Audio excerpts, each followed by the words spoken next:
19 марта 2023 года в Казахстане планируется проведение выборов в Маджлис парламента страны. Уже на стадии регистрации кандидатов соблюдающие мусульмане-активисты столкнулись с серьезными препятствиями со стороны различных органов. 18 февраля в Караганде районная прокуратура вручила правозащитнику Жаслану Айтмагамбетову, решившему баллотироваться в Маджлис парламента, постановление о возбуждении дела об административном правонарушении. Активисту вменяет общение в соцсетях на тему предстоящих выборов, размещенном на его странице видеоэфире 8 февраля, как преждевременную агитацию.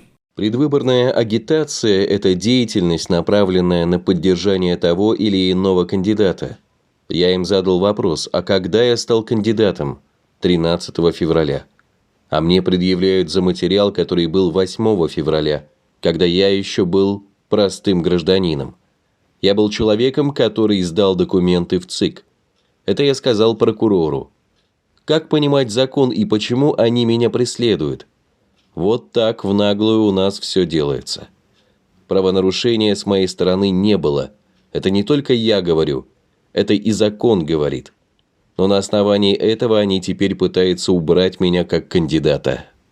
Жаслан утверждает, что недавно в ночное время неизвестные порезали колесо его автомобиля. Кроме Айтмагамбетова, свои кандидатуры от мусульманской общины выдвинули еще два правозащитника – жители Астаны Ажлас Белялов и Береке Каммагамбет. Все трое упомянутых кандидатов являются членами Евразийской правозащитной организации, которая отстаивает традиционные семейные ценности и права людей. Мусульмане уже добились того, что девочки беспрепятственно ходят в школу в платках, хотя на протяжении 30 лет это было невозможно. Мужчины утверждают, главная их цель – не допустить одобрения законов, запрещающих литературу, проповедническую деятельность, совершение намаза повсеместно, кроме установленных для этого мест. Ведь все это противоречит Международной конвенции о правах человека. В Казахстане даже существует запрет на публикацию религиозных текстов в социальных сетях. Однако они не хотят того, чтобы правозащитники лоббировали традиционные ценности мусульманского населения в главном законодательном органе страны. Препятствие по недопущению соблюдающих мусульман в парламент – это очередная акция со стороны казахстанских властей, пытающихся всеми способами дискредитировать различные проявления ислама в стране. Достаточно послушать бывшего главу КНБ Казахстана, чтобы понять, какими категориями думают представители различных органов в стране. Когда наши сотрудники ходят в мечети, делают намазы, там соответствующие, в смысле, обряды, да, для меня, нонсенс.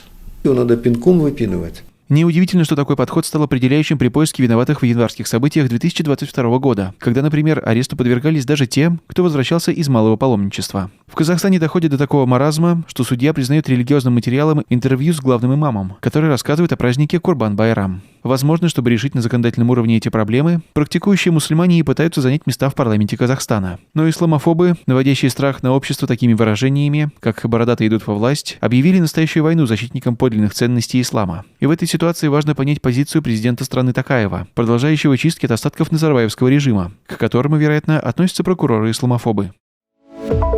Рамадан вместе с Уммаленд. У нас есть все, чтобы сделать самый долгожданный месяц незабываемым, как для детей, так и для их родителей. Стильные и яркие дизайны подарочных коробок, упаковочной бумаги и пакетов не оставят равнодушным никого. Упакованный подарок принесет радость и праздничное настроение вашим близким. Квесты. Интересные головоломки и задания. Активный поиск загадочного приза. Гирлянды, посуда, воздушные шары придадут атмосферу праздника.